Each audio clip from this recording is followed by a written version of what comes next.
Hoje eu vou falar mais vídeo do canal.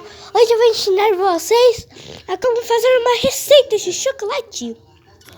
Primeira coisa, você vai ter que ter um Kinder Ovo, duas dessa barra de Kinder Ovo. Agora, eu vou abrir e colocar aqui. Também você precisa de uma xícara e de uma colher. Depois de você abrir todo o chocolate, você vai quebrar aqui o chocolate e o Kinder Ovo, você vai só abrir. Bom, antes de quebrar o Kinder Ovo, você deixa o Kinder Ovo ali do lado, vai pegar sua colherzinha e começar a bater aqui no chocolate. Depois que você bateu muito aqui no seu chocolate, o seu chocolate vai ficar assim.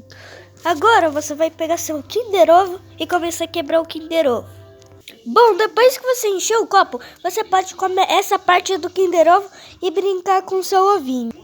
Agora você termina seu maravilhoso chocolate do Kinder Ovo também. E esse foi o vídeo para você aparecer no MasterChef. E falou e tchau.